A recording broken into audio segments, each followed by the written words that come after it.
शांती. आज आहे 2/11/23 ची मुरली. महावाक्य आहे, गोड मुलांनो, आठवण रूपी औषधाने स्वतःला कायम निरोगी बनवा. आठवण आणि स्वदर्शन चक्र फिरवण्याची सवय लावा, तर विकर्माजीत बनाल. प्रश्न आहे, ज्या मुलांना आपल्या उन्नतीची नेहमी काळजी असते त्यांची लक्षणे कोणती असतील?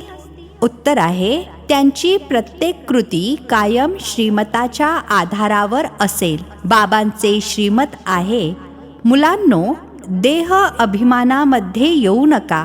आठवणीच्या यात्रेचा चार्ट ठेवा. आपल्या हिशोबाचा पोतामेल अर्थात चार्ट ठेवा. चेक करा, किती वेळ आपण बाबांच्या आठवणीमध्ये राहिलो, किती वेळ कोणाला समजावून सांगितले. गीत आहे, तू प्यार का सागर है. ओम शांती. इथे जेव्हा बसतात तेव्हा बाबांच्या आठवणीमध्ये बसायचे आहे. माया बऱ्याच जणांना आठवण करू देत नाही, कारण देह अभिमानी आहेत. कोणाला मित्र संबंधी, कोणाला खाणे पिणे इत्यादीची आठवण येत राहते. इथे जेव्हा येतात तेव्हा बाबांचे आवाहन केले पाहिजे. जसे लक्ष्मीची पूजा होते तेव्हा लक्ष्मीचे आवाहन करतात. लक्ष्मी काही येत नाही, हे फक्त सांगितले जाते. तर तुम्ही देखील बाबांची आठवण करा किंवा आवाहन करा, गोष्ट एकच आहे. आठवणीनेच विकर्म विनाश होतील. धारणा होत नाही, कारण विकर्म पुष्कळ केलेली आहेत, ज्या कारणाने बाबांची सुद्धा आठवण करू शकत नाहीत. जेवढी बाबांची आठवण कराल तेवढे विकर्माजीत बनाल. आरोग्य मिळेल. आहे खूप सोपे, परंतु माया किंवा भूतकाळातील विकर्म अडथळे निर्माण करतात.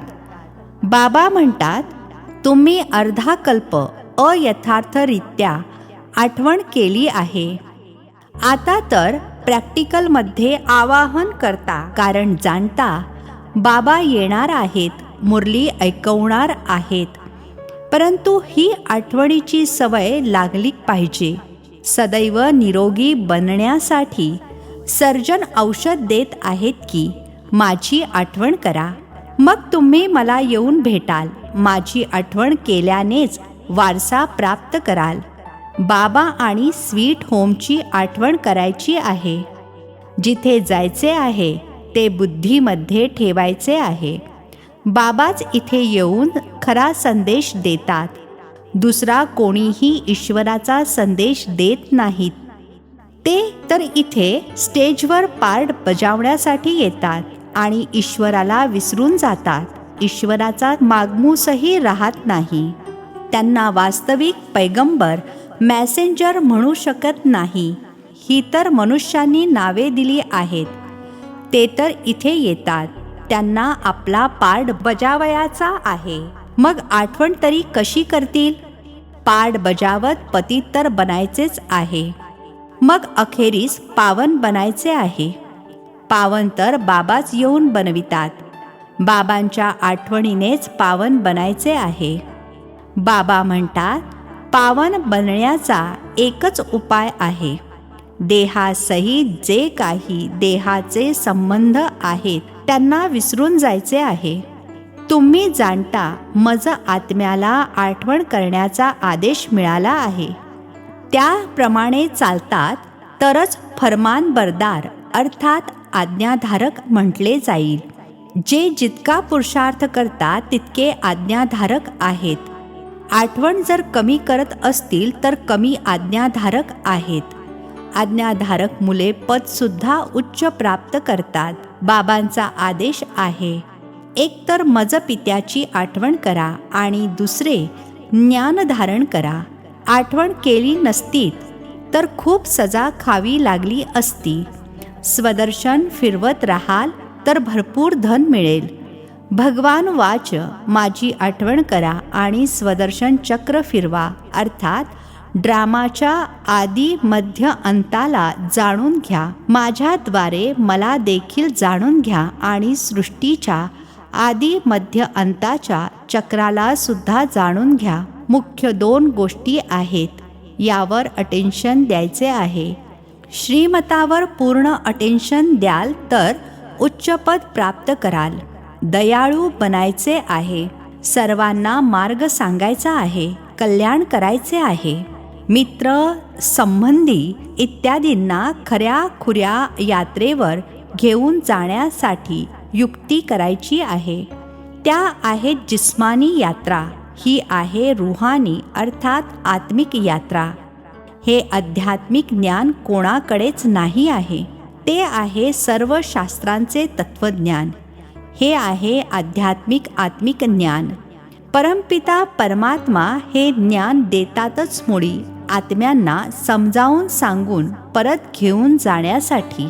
कित्येक मुले इथे येऊन बसतात तेव्हा काही जण लाचारीने बसतात. आपल्या स्वउन्नतीची काहीच काळजी नाही आहे. देह अभिमान खूप आहे. देही अभिमानी असाल तर दयाळू बनाल. श्रीमतावर चालाल. आज्ञाधारक नाही आहेत. बाबा म्हणतात, आपला चार्ट लिहा. किती वेळ आठवण करतो? कोण कोणत्या वेळी आठवण करतो? सुरुवातीला चार्ट लिहित होते. ठीक आहे, बाबांना पाठवू नका, परंतु स्वतःजवळ तर ठेवा. आपला चेहरा पाहायचा आहे.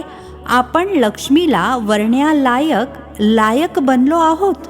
व्यापारी लोक आपल्याजवळ पोतामेल ठेवतात. काही मनुष्य आपल्या संपूर्ण दिवसाची दिनचर्या लिहितात. एक छंद असतो लिहिण्याचा. हा हिशोब ठेवणे खूप चांगली गोष्ट आहे की किती वेळ आम्ही बाबांच्या आठवणीमध्ये राहिलो, किती वेळ कोणाला समजावून सांगितले. असा चार्ट ठेवाल तर खूप प्रगती होईल. बाबा सल्ला देतात, असे करा. मुलांनी आपली प्रगती करायची आहे. माळेचा मणी जे बनतात त्यांना खूप पुरुषार्थ करायचा आहे. बाबांनी म्हटले होते, ब्राह्मणांची माळा आता बनू शकत नाही. ती शेवटीच बनेल जेव्हा रुद्रमाळा बनेल. ब्राह्मणांच्या माळेमधील मणी बदलत राहतात. आज जे 3-4 नंबरवर आहेत, उद्या ते शेवटच्या स्थानावर जातात. किती फरक पडतो. कोणी घसरतात अर्थात विकारी बनतात तर दुर्गतीला प्राप्त करतात. माळेमधून तर गेले, प्रजेमध्ये सुद्धा एकदम चांडाळ बनतात. जर माळेमध्ये ओले जायचे असेल तर त्यासाठी भरपूर मेहनत करावी लागेल. बाबा खूप चांगला सल्ला देतात. आपली उन्नती कशी करायची सर्वांसाठी सांगतात. भले कोणी मुका असला तरीही इशाऱ्याने कोणालाही बाबांची आठवण करून देऊ शकतो. बोलणाऱ्यापेक्षा देखील पुढे जाऊ शकतात. आंधळे आणि लुळे कसेही असले तरी देखील निरोगी माणसापेक्षाही जास्त चांगले पद प्राप्त करू शकतात. सेकंदामध्ये इशारा दिला जातो. सेकंदामध्ये जीवनमुक्ती गायली आहे ना. बाबांचा बनला आणि वारसा तर मिळणारच, परंतु त्यामध्ये नंबरवार पदे जरूर आहेत. बाळ जन्माला आले आणि वारशाचे अधिकारी बनते. इथे तुम्ही आत्मे आहातच पुरुष, तर मग पित्याकडून वारशाचा अधिकार घ्यायचा आहे. सर्व काही पुरुषार्थावर अवलंबून आहे. मग म्हणतील, कल्पापूर्वी सुद्धा असाच पुरुषार्थ केला होता. मायेसोबत बॉक्सिंग आहे. पांडवांची होतेच मुळी माया रावणासोबत लढाई. काही जण तर पुरुषार्थ करून विश्वाचे मालक डबल सिरताज अर्थात डबल मुकुटधारी बनतात आणि कोणी मग प्रजेमध्ये सुद्धा नौकर चाकर बनतात. सर्वजण इथे शिकत आहेत. राजधानी स्थापन होत आहे. अटेन्शन जरूर पुढे असणाऱ्या मण्यांवर जाईल. 8 मणी कसे चालत आहेत पुरुषार्थावरून समजू शकते. असे नाही की बाबा अंतर्यामी आहेत, सर्वांच्या मनातले वाचतात. नाही, अंतर्यामी अर्थात जानी जानन हार. असे नाही की प्रत्येकाच्या मनातल्या गोष्टी वाचत बसतात. जानी जानन हार अर्थात नॉलेजफुल आहेत. सृष्टीच्या आदी मध्य अंताला जाणतात. एका एकाच्या मनातील थोडेच वाचत बसतील. मला थॉट रीडर समजला आहात काय? मी जानी जाननहार आहे, अर्थात नॉलेजफुल आहे. पास्ट, प्रेझेंट, फ्युचरलाच सृष्टीचा आदी मध्य अंत म्हटले जाते. हे चक्र कसे रिपीट होते? त्या रिपिटेशनला अर्थात पुनरावृत्तीला मी जाणतो. हेच ज्ञान तुम्हा मुलांना शिकवण्यासाठी येतो. प्रत्येकजण समजू शकतो की कोण किती सेवा करतात, किती शिकतात. बाबा बसून एका एकाला ओळखतात असे नाही. बाबा फक्त हाच धंदा थोडेच बसून करणार. ते तर जानी जाननहार मनुष्य सृष्टीचे बीजरूप नॉलेजफुल आहेत. बाबा म्हणतात, मनुष्य सृष्टीच्या आदी मध्य अंत आणि जे मुख्य ॲक्टर्स आहेत त्यांना मी जाणतो. बाकी रचना तर अथाह आहे. हा जानी जाननहार शब्द तर जुना आहे. मी तर जे ज्ञान जाणतो ते तुम्हाला शिकवतो. बाकी तुम्ही काय काय करता ते सर्व दिवसभर बघत बसेन का? मी तर सहज राजयोग आणि ज्ञान शिकविण्यासाठी येतो. बाबा म्हणतात, मुले तर पुष्कळ आहेत. मी मुलांसमोर प्रत्यक्ष झालो आहे. सर्व कारभार मुलांसोबत आहे. जी माझी मुले बनतात त्यांचा मी पिता आहे. मग तो सख्खा आहे का सावत्र आहे ते मी समजू शकतो. प्रत्येकाचा अभ्यास आहे. श्रीमतानुसार कृती करायची आहे. कल्याणकारी बनायचे आहे. तुम्ही मुले जाणता, बृहस्पतीला वृक्षपती देखील म्हटले जाते. वृक्षपती सुद्धा आहेत, शिव सुद्धा आहेत तर एकच ना. गुरुवारच्या दिवशी मुलांना शाळेमध्ये बसवतात. ज्याप्रमाणे सोमनाथाचा दिवस सोमवार आहे, शिवबाबा सोमरस पाजतात, असे तर त्यांचे नाव शिव आहे. परंतु शिकवतात म्हणून सोमनाथ म्हटले आहे. रुद्र सुद्धा सोमनाथालाच म्हटले जाते. रुद्र ज्ञान यज्ञ रचला आहे तर ज्ञान ऐकविणारे झाले ना. नावे तर खूप दिली आहेत, तर मग त्याची समज सुद्धा दिली जाते. सुरुवातीपासून हा एकच यज्ञ चालतो. कोणालाही माहीत नाही आहे की साऱ्या जुन्या सृष्टीची सामग्री या यज्ञामध्ये स्वाहा होणार आहे. जे काही मनुष्य आहेत, जे काही आहे तत्वांसहित सर्व काही परिवर्तन होणार आहे. हे देखील मुलांना पाहायचे आहे. पाहणारे खूप मोठे महावीर पाहिजेत. काहीही झाले तरी विसरायचे नाही. मनुष्य तर हाय त्राही करत राहतील. सर्वात पहिले तर हे समजावून सांगायचे आहे.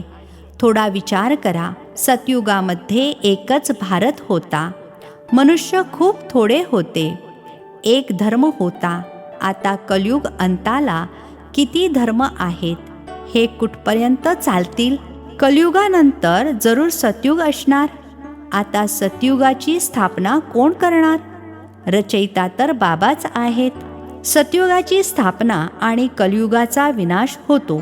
हा विनाश आता समोर उभा आहे. आता बाबांद्वारे तुम्हाला पास्ट, प्रेझेंट, फ्युचरचे ज्ञान मिळाले आहे. हे स्वदर्शन चक्र फिरवायचे आहे. बाबा आणि बाबांच्या रचनेची आठवण करायची आहे. किती सोपी गोष्ट आहे. गीत आहे, तू प्यार का सागर है.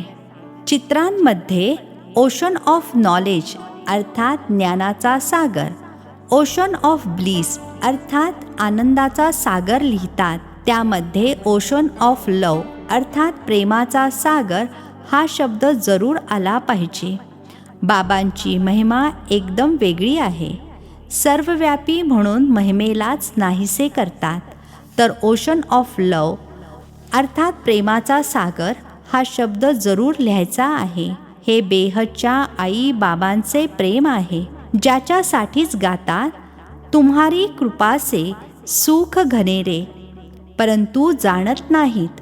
आता बाबा म्हणतात, तुम्ही मला जाणले तर सर्व काही समजून जाल. मीच सृष्टीच्या आदी मध्य अंताचे ज्ञान समजावून सांगेन. एका जन्माची गोष्ट नाही, संपूर्ण सृष्टीच्या पास्ट, प्रेझेंट आणि फ्युचरला जाणतात, तर किती बुद्धीमध्ये आले पाहिजे. जे देही अभिमानी बनत नाहीत त्यांना धारणासुद्धा होत नाही. संपूर्ण कल्प देह अभिमानामध्ये राहिले आहेत. सतयुगामध्ये देखील परमात्म्याचे ज्ञान असत नाही. इथे पाठ बजावण्यासाठी आलात आणि परमात्म्याचे ज्ञान विसरून गेलात. एवढे तर समजतात, आत्मा एक शरीर सोडून दुसरे घेते, परंतु तिथे दुःखाची तर गोष्टच नसते. ही बाबांची महिमा आहे. ज्ञानाचा सागर, प्रेमाचा सागर आहेत. एक थेंब आहे मनमना भव मध्याजी भव. हा मंत्र मिळाल्याने आम्ही विषय सागरामधून क्षीरसागरामध्ये निघून जातो. म्हणतात ना, स्वर्गामध्ये दुधा तुपाच्या नद्या वाहतात. ही सर्व महिमा आहे. बाकी नदी काही दुधा तुपाची थोडेच असू शकते. पावसाळ्यामध्ये तर पाणीच येईल, तूप कुठून येणार? हे स्तुतीपर वर्णन केले आहे. हे देखील तुम्ही जाणता स्वर्ग कशाला म्हटले जाते. भले अजमेरमध्ये मॉडेल अर्थात प्रतिकृती आहे, परंतु समजत काहीच नाहीत. तुम्ही कोणालाही समजावून सांगा तर लगेच समजेल. जसे बाबांना आदी मध्य अंताचे ज्ञान आहे, तसेच तुम्हा मुलांच्या बुद्धीमध्ये देखील हे ज्ञान घोळत राहिले पाहिजे. बाबांचा परिचय द्यायचा आहे. एकदम अचूक महिमा सांगायची आहे. त्यांची महिमा अपरंपार आहे. सर्वच एकसारखे असू शकत नाहीत. प्रत्येकाला आपापला पार्ट मिळालेला आहे.